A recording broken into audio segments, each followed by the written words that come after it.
Hi YouTube, I just wanted to do a review today for the movie Haywire, which is directed by Steven Soderbergh, and it just came out this last weekend, and I was able to catch a matinee of it on Sunday afternoon. Basically what you have is you have this character played by Gina Carano, who isn't an actress. She's not a trained actress at all. She is an MMA fighter who Steven Soderbergh sort of scouted out and found and threw her in this movie to be an actress. I guess he saw something in her that he was impressed by, maybe her physicality, maybe her looks, I don't know exactly, but he threw her in there and said, you know, here, I'll let you be the star of my movie. Basically, she plays this spy operative who is on the run from the agency who hired her in the first place, or has her out for hire. She's kind of like a mercenary. She kind of goes to other countries and does the dirty work. She's working with another character played by Channing Tatum. They're both kind of the new guys, or he's the new guy. Maybe she's a little bit more experienced. I'm not exactly sure. And about midway through this operation, the tables get turned on her, and all of a sudden, you know, the hunter becomes the hunted. So this is a story we've seen 1,000 times, and we've seen a lot of times just within the last couple of years alone. I mean, we've seen this kind of thing was done in Hannah, this kind of thing was done in Salt, this kind of thing was done in Columbiana, this kind of thing was done in the Bourne movies, and so on and so forth. That last Taylor Lautner thing, Abduction, very similar. So, I wasn't exactly excited about this because of the premise. I was excited about this for two reasons, maybe three.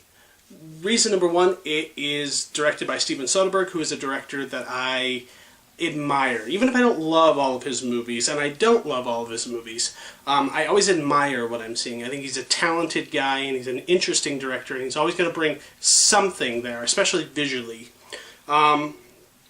And if you're unfamiliar with who he is, Steven Soderbergh has done a lot of really well-known movies as well as a lot of independent work. And he sort of has three modes, I would say, Steven Soderbergh. He has his politically and socially conscious mode, which is like his movies like Aaron Brockovich and Traffic and Shay Part 1 and 2.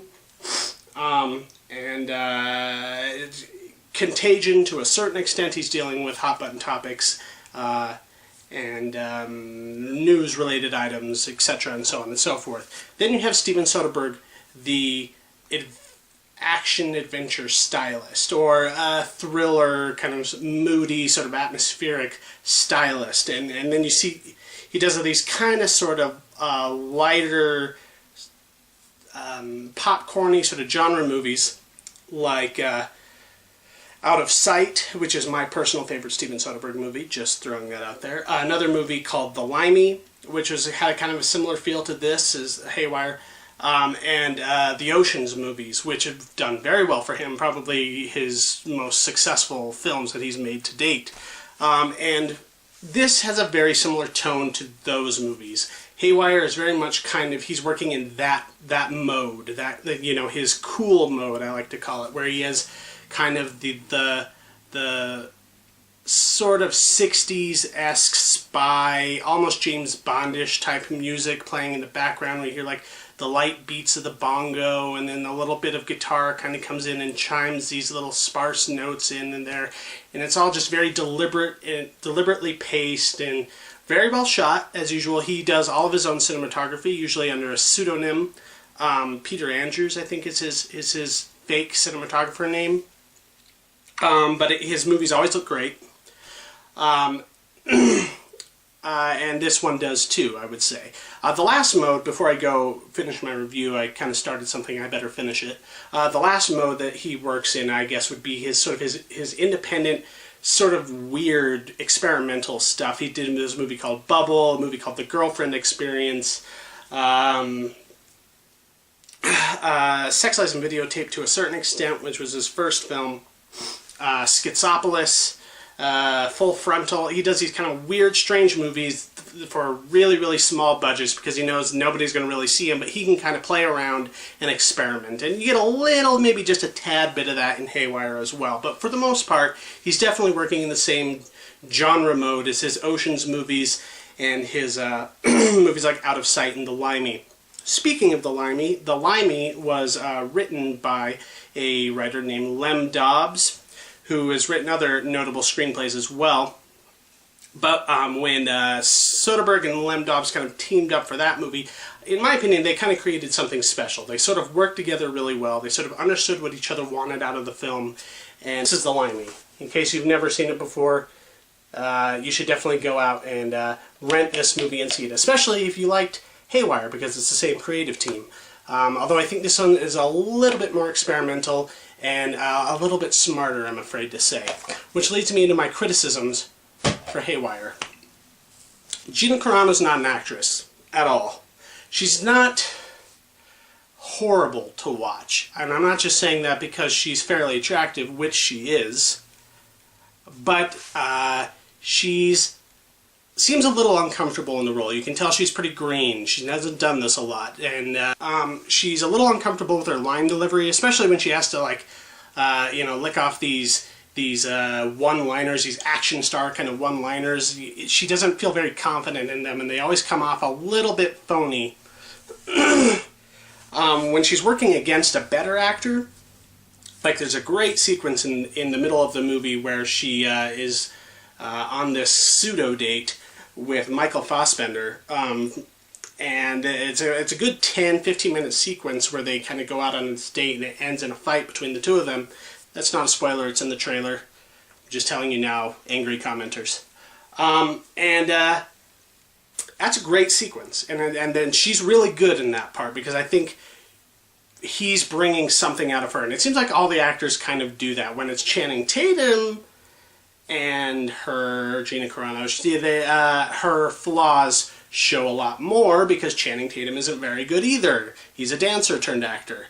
So her performance is kind of up and down. And I would suspect, and I'm not sure, I would have to look into it more to be sure, but I think the movie's kind of told in flashback. It kind of shows her meeting up with Channing Tatum again, and he sort of warns her that everyone's after her. And then she kidnaps this guy, this 19-year-old, and carjacks him, and she tells him the whole story. And you see most of the movie, or a good 2/3 of the movie, in flashback. In the flashback stuff, she seems a lot more confident, she seems a lot better, and she seems like she knows what she's doing acting-wise a lot more. In the stuff that's supposed to take place after that, in the stuff, the bookends of the movie, she seems less comfortable for some reason. So I suspect that the stuff in flashback was probably filmed after, and the stuff that's told in real time is probably was some of the first stuff they did with her. Now, she is an MMA fighter, and she gets to do a lot of that kind of stuff. She gets to do a lot of fighting, a lot of badassery, and she's pretty good at that. She carries her own. She's very physical in the fights. You know, it's not like your normal kind of Bourne Identity type of stuff where she just like gets on top of them, twists her neck, and it's all over. She kind of gets her ass kicked a little bit, you know. Usually she wins the fight. She's the one that finishes the fight, but not without a good tussle in between. And there's some kind of humorous, I think, sort of humorous psychosexual stuff that's being done in the fights. It's a little exploitive, but sort of in good fun and tongue-in-cheek. And I sort of enjoyed it on a sort of camp level, which is what I would say about the movie as a whole. I don't think it's perfect. I don't think that it's particularly original. And it might not even survive repeat viewings very well. But I think if you go out to the theater on a January, lest we forget, it is January, there is nothing out there to see. You know, you're looking at, it's between this and Red Tails and Joyful Noise. This is going to be the movie to go see if you just have to go out and see a movie. I say if you plan on waiting till video, you're not going to be terribly disappointed with that choice either. But it's not bad. I mean, the movie does look good. There's a really good all-star cast. Besides Gina Carano, you also have Michael Douglas and Michael Fassbender, Ewan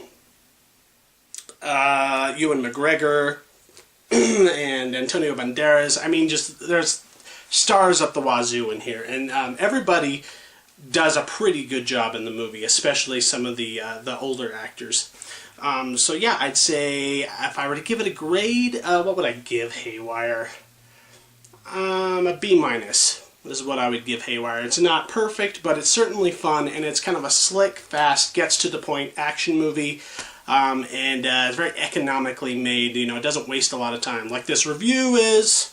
Alright, if you enjoyed this, you can check out my other channel where all I do is reviews, called Videoclerks. I'll leave a link in the description.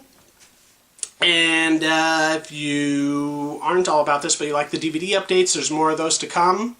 And I'm going to do another video tomorrow about Oscar predictions after the Oscars nominations are announced. So look for that. See you later.